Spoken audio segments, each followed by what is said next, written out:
오늘의 주요 뉴스입니다. 코로나19 신규 확진자는 5,174명으로 지난해 6월 27일 이후 33주 만에 가장 적었습니다.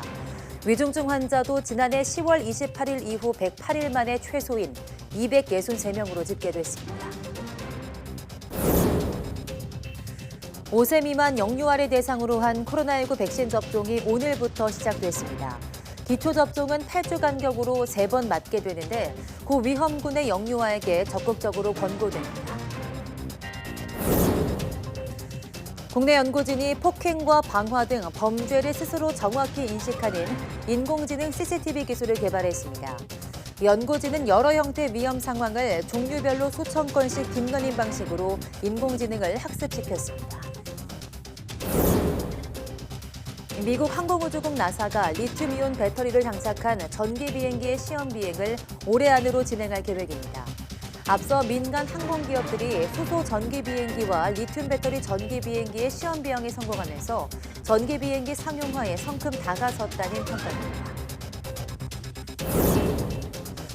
튀르키예와 시리아 지진 참사 현장에서 필사의 구조 작업이 펼쳐지고 있지만 희생자 수는 계속 불어나고 있습니다. 이런 가운데 미국 지질조사국은 확률은 낮지만 이 지역의 규모 7.0 이상의 여진이 또 올 수 있다는 경고를 내놔서 우려가 더해지고 있습니다.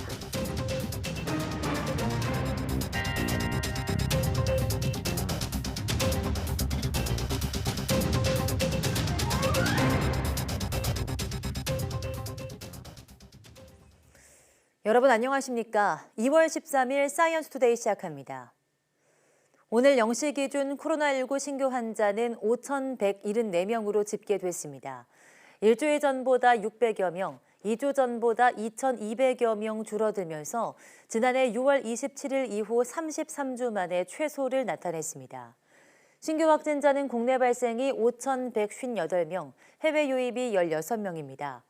위중증 환자는 263명으로 8일 연속 200명대를 이어가며 10월 28일 이후 108일 만에 최소를 기록했습니다. 코로나19로 어제 하루 숨진 사람은 11명, 누적 사망자는 33,747명입니다. 5살 미만의 영유아를 대상으로 한 코로나19 백신 접종이 오늘부터 시작됐습니다. 질병관리청 코로나19 예방접종 대응추진단은 만 6개월에서 4세까지의 영유아에 대한 코로나19 백신 접종을 오늘 시작한다고 밝혔습니다. 영유아 백신의 종류는 미국 화이자사의 영유아용 백신인데 8주 간격으로 3회 기초 접종을 실시하며 고위험군의 영유아들에게 적극 권고됩니다. 고위험군 영유아는 고용량 스테로이드를 장기간 사용하거나 면역 억제제 치료를 받는 심각한 면역 저하자, 만성 폐심장 간신 질환이나 신경 근육 질환자, 또 중증 뇌성마비나 다운 증후군 등의 장애가 있는 영유아입니다. 정부가 올해부터 2027년까지 5년간의 계획을 담은 제4차 응급의료 기본계획을 발표했습니다. 중증 응급 환자는 전국 어디서나 1시간 안에 치료받을 수 있게 하겠다는 건데 그 실행 방법을 두고 반응이 엇갈리고 있습니다. 기정훈 기자입니다. 뇌출혈, 심근경색 같은 중증 응급질환은 전국 어디서든 1시간 안에 치료받도록 한다. 응급의료 체계가 최종 치료까지 책임지도록 하자는 게 정부의 목표입니다. 응급 환자가 구급차에 탑승을 하고 나서 이제 이 병원 저 병원을 이렇게 전전하게 되는 이런 상황들이 다시는 없도록 해야 되기 때문에 신속하게 지역 내에서 적정하게 병원에서 진료받을 수 있도록. 이른바 지역 완결형 의료를 위해 전국 40곳의 권역 응급의료센터를 최종 치료까지 맞는 중증 응급의료센터로 개편하고 최대 60개까지 늘립니다. 응급 환자가 제 시간에 치료병원에 도착하는 비율도 지난해 49.6%에서 2027년 60%까지 올립니다. 이를 위해 응급의료의 수가 보상도 확대합니다. 최종 치료 수가뿐 아니라 환자를 다른 병원으로 전원시키거나 응급 환자를 위해 입원실과 수술실을 상시 대기하는 것에 대한 수가 보상도 도입합니다. 하지만 이 같은 계획에 중소병원들이 크게 반발하고 있습니다. 분노와 좌절감에 울분을 토하면서 협회로 항의 전화가 빗발쳤습니다. 앞으로 병원 못하겠다. 응급의료가 차라리 반납하겠다. 차라리 단체로 반납하자. 상급 병원으로의 쏠림이 심해질 거라는 게 반발의 이유입니다. 410여 개 국내 응급의료기관 가운데 중소병원이 맡고 있는 곳이 250곳이 넘는데 이들 역할이 축소될 것으로 우려합니다.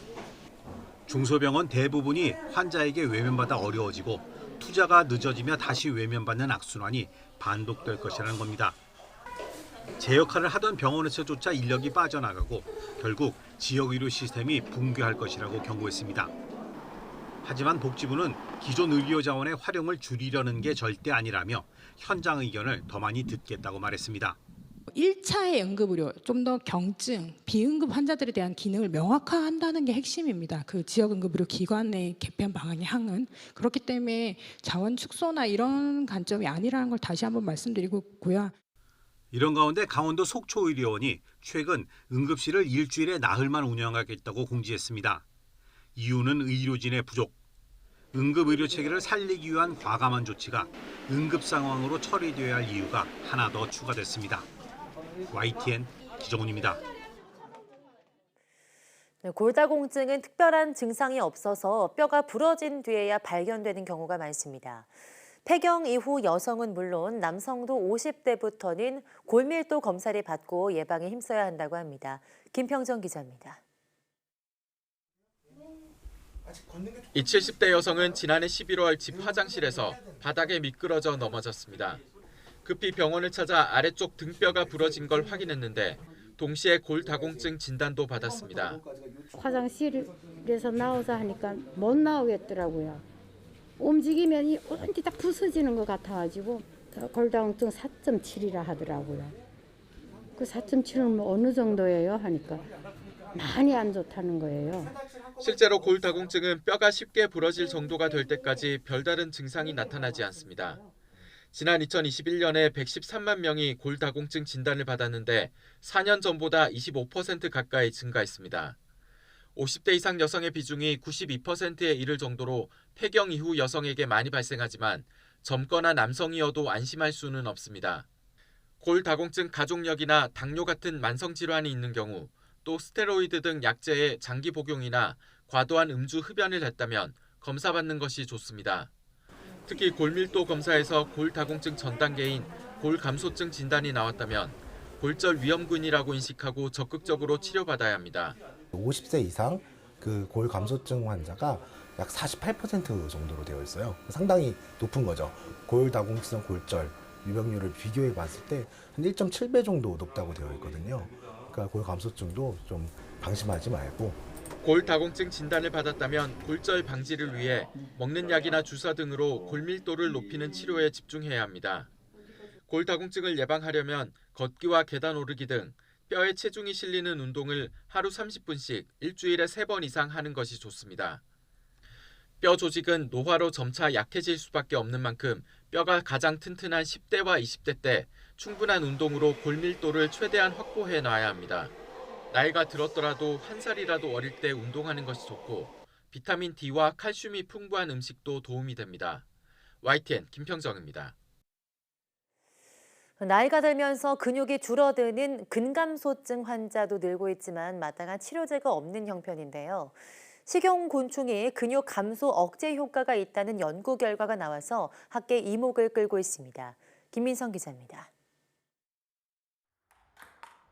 백발성성한 어르신들이 운동으로 여가를 보냅니다. 세월만큼 쌓인 구력, 청년 못지않은 몸놀림의 비결을 묻자 어째선지 예전만 못하다는 손사래가 먼저 나옵니다.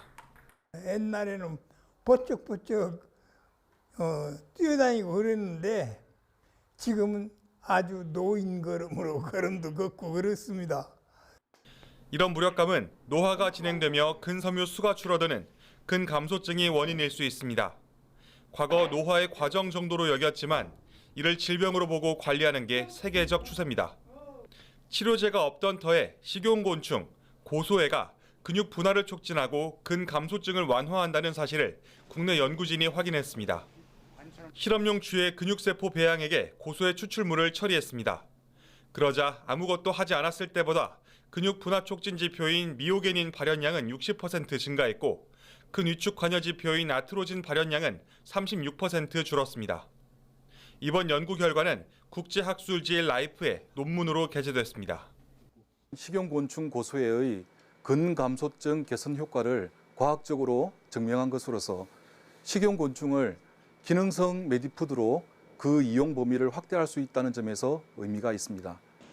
농촌진흥청은 이번 연구 결과를 바탕으로 동물 실험과 임상 연구를 거쳐 식용곤충의 활용 가능성을 찾을 계획입니다. 과거 식욕보다는 혐오감을 자극했던 식용곤충. 이제는 환자식 등 기능성 식품 시장을 시작으로 어엿한 음식 재료로 자리를 잡고 있습니다.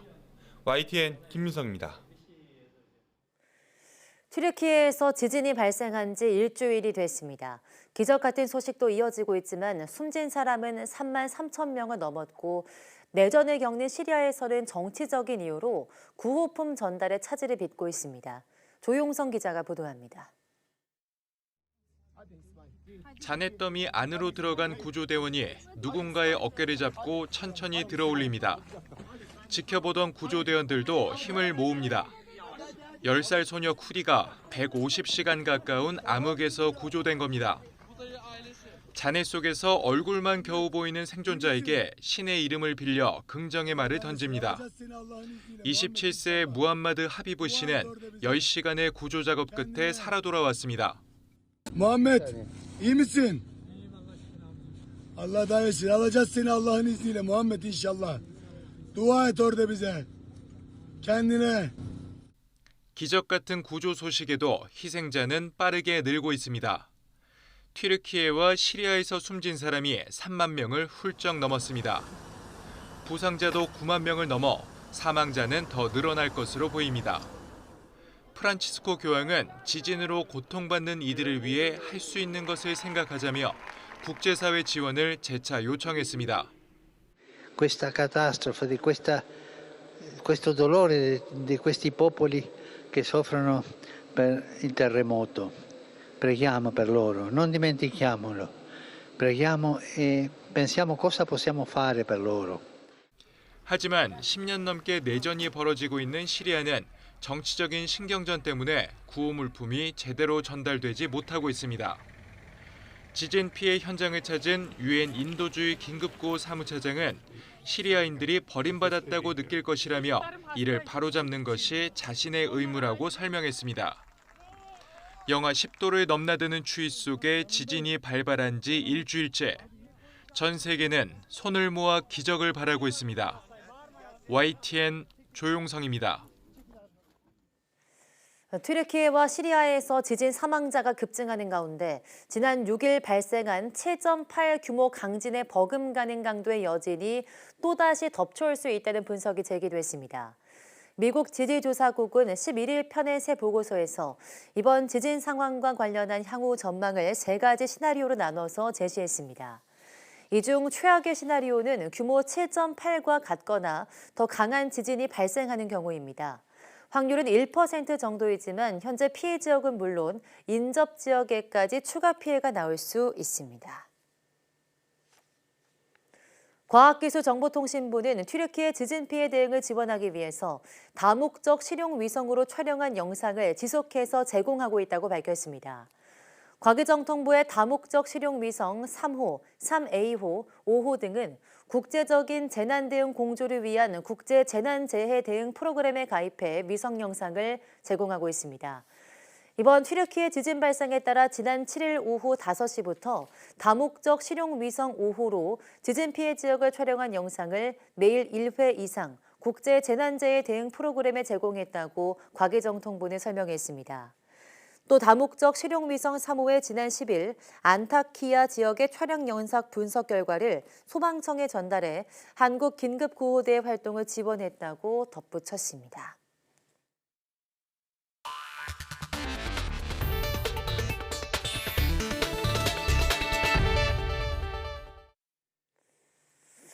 네, 요즘 전기자동차 주변에서 흔히 볼 수 있는데요. 이제는 차뿐만 아니라 비행기도 전기로 움직일 날이 머지않은 것 같습니다. 미국 나사가 리튬이온 배터리를 장착한 전기 비행기를 개발하는 등 전 세계적으로 전기 비행기 개발이 속속 진행돼 주목되고 있습니다. 이성규 기자입니다. 미국 나사가 개발 중인 전기 비행기 X-57 맥스웰입니다. 리튬이온 배터리로 14개의 전기 모터를 가동해 최대 시속 277km의 속도를 냅니다. 나사 연구진은 최근 리튬 배터리의 에너지를 전기 모터에 전달하는 모터 조절기의 진동과 열 테스트에 연이어 성공했습니다. 실제 비행에서 접할 수 있는 영하 23도에서 영상 63도 온도 범위와 비행 중 발생할 수 있는 진동 환경에서 모터 조절기의 성능을 각각 확인했습니다. In this configuration, we're shaking the CMC or cruise motor controller in the Z-axis, that's up and down. And that way we can see if anything's going to come loose, if we're going to have any problems with the unit whatsoever. 저명한 전기과학자 맥스웰의 이름을 딴 X57 맥스웰의 시간당 평균 연료 비용은 기존 연료의 6분의 1 수준이라고 나사는 설명했습니다. 나사는 올해 안으로 X57 맥스웰 초기 모델의 시험 비행을 진행할 계획입니다. 앞서 영국 항공기업 제로 에이비아는 지난달 수소 전기 비행기의 10분간 비행에 성공했습니다. 수소 연료는 에너지 밀도가 높아 효율적이며 배터리처럼 무겁지 않은 게 장점이라고 회사는 설명했습니다. 3 times better energy per kilogram than even jet fuel, 100 times better than the batteries, and that's why we chose hydrogen as the primary fuel for our power plants. 미국 항공기업 이비에이션은 지난해 9월 리튬 배터리를 적용한 전기 비행기의 비행에 성공했습니다. 이 비행기는 30분 충전으로 1시간 비행이 가능하며 최대 비행 속도는 시속 460km로 보잉 737의 절반 수준입니다. The flight lasted for 8 minutes. We flew 3,500 feet in altitude, and we were able to complete our test plan exactly as we intended to. 항공기업들이 2025년에서 2027년 사이 전기 비행기 상용화를 목표로 제시하면서 차세대 친환경 비행기에 물꼬를 틀지 주목됩니다. YTN 사이언스 이성규입니다. 도심 곳곳에는 수많은 CCTV가 설치돼 있지만 이를 사람이 일일이 지켜보면서 위험한 상황을 잡아내는 것은 현실적으로 어렵습니다. 그런데 사람이 직접 확인하지 않아도 폭행이나 방화 등의 범죄를 스스로 잡아내는 인공지능 CCTV 기술을 국내 연구진이 개발했습니다. 최소라 기자입니다. 한 남성이 맞은편에서 걸어오던 행인의 어깨를 세게 치자 놀란 행인이 뒤를 돌아봅니다. 남성은 그 뒤로 최소 5명의 어깨를 친 뒤 결국 CCTV 사각지대에서 한 여성을 폭행했습니다. 폭행에 앞서 사람들의 부딪히는 모습이 수차례 CCTV에 포착됐지만 이런 상황을 실시간으로 인지해 제지하는 건 현실적으로 어려운 문제입니다. CCTV 관제 인력이 부족하기 때문입니다. 서울시의 CCTV 관제 인력 1명이 담당하는 CCTV 수는 평균 958개로 행정안전부 권고 기준의 20배에 달합니다. 국내 연구진이 딥러닝 기법을 적용해 폭행, 방화, 테러 등 다양한 범죄를 높은 정확도로 인식하는 CCTV 기술을 개발했습니다. CCTV 속 남성이 다른 남성에게 부딪힘과 동시에 빨간색으로 싸움이라는 단어가 뜹니다. 사람이 불을 붙이려 하자 방화라고 뜨고 들고 온 가방이나 기름통을 내려놓고 가자 유기라고 뜹니다. 이 밖에 단순히 배회하는 사람과 침입하는 사람을 구분하고 사람이 쓰러지거나 사람이 많이 몰려 위험해지는 상황도 인식합니다. 여러 가지 형태의 위험 상황을 종류별로 수천 건씩 딥러닝 방식으로 학습시켰습니다. 특히 방화의 경우는 불이 난 뒤의 상황을 인식했던 기존 기술과 달리 불 지르는 사람의 자세를 인식할 수 있게 해서 화재 초동 진압까지 가능하도록 했습니다. CCTV 각각에 올라가는 거, 그러니까 스마트 카메라가 되는 게 하나가 있고요. 그다음에 하나는 이제 각 카메라로 입력된 영상이 서버에 모이고 서버에서 이제 행동인식을 하는 방법 2가지가 있는데 박사과정생 2명이 함께 개발한 이 기술은 국제기준 성능평가에서 정확도 94.66%로 세계 최고 수준을 기록했습니다. 국내 인증기관도 당장 상용화 가능한 수준이라고 평가했습니다. 연구팀은 인공지능이 위험하다고 판별한 장면에 대해서만 사람이 개입하는 방식으로 활용한다면 관제 인력 부족 문제를 해결할 수 있을 것으로 전망했습니다. YTN 사이언스 최소라입니다. 눈에 보이지 않아 겨울철 대형 사고의 원인이 되는 도로 살얼음 정보가 앞으로는 내비게이션을 통해 제공됩니다. 관측 정보와 기상청 예보를 조합해 300m 앞 도로 상황을 미리 파악할 수 있어 사고 예방에 큰 도움이 될 것으로 보입니다. 김민경 기자가 보도합니다. 어두운 밤 차량 47대가 추돌한 고속도로. 속도를 높여 달리던 차량이 사고 차량을 발견한 뒤 급히 멈추려 하지만 그대로 미끄러져 부딪힙니다.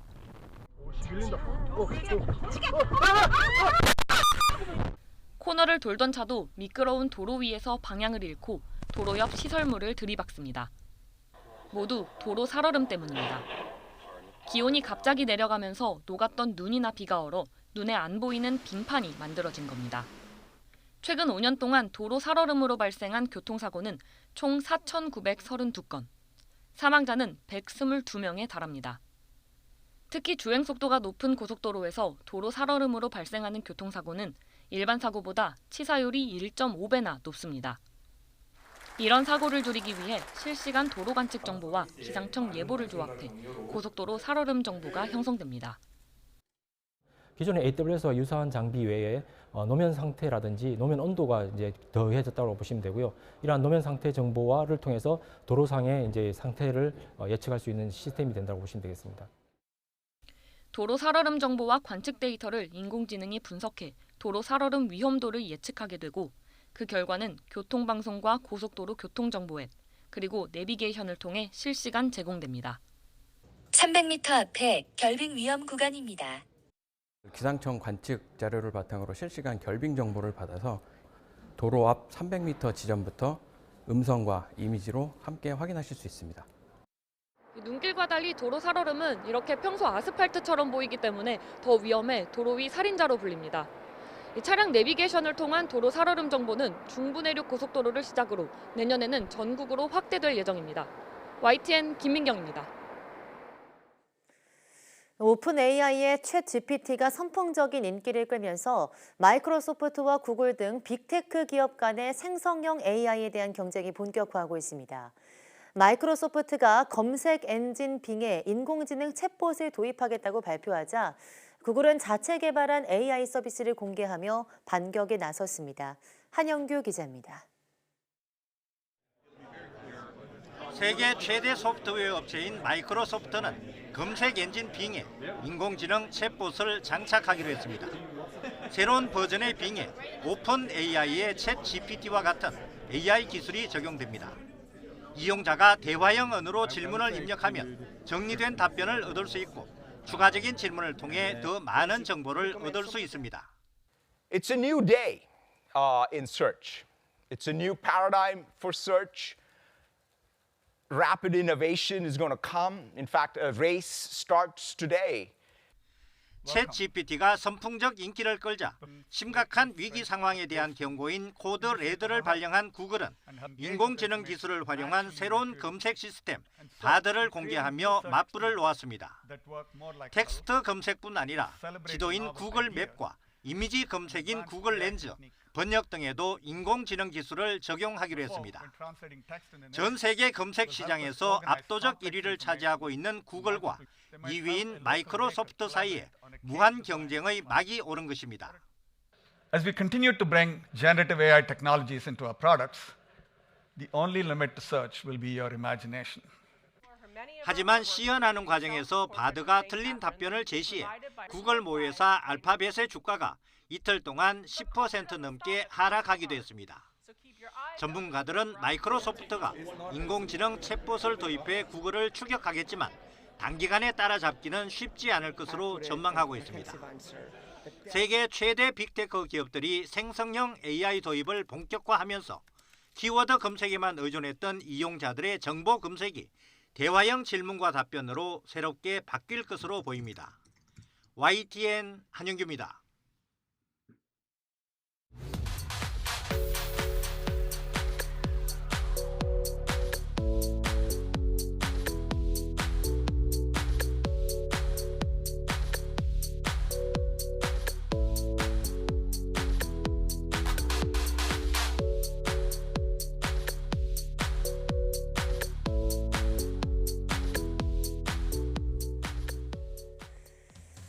혈액은 혈관을 타고 몸 전체로 흐르며 산소나 면역 물질을 전달하고 노폐물을 제거하는 역할 등을 합니다.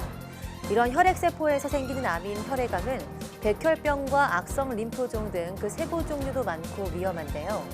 오늘 오후 사이언스 투데이 내문 보고서에서는 혈액암의 종류와 치료법에 대해서 이야기 나눠보겠습니다. 많은 시청 바랍니다. 함께해 주신 여러분 고맙습니다.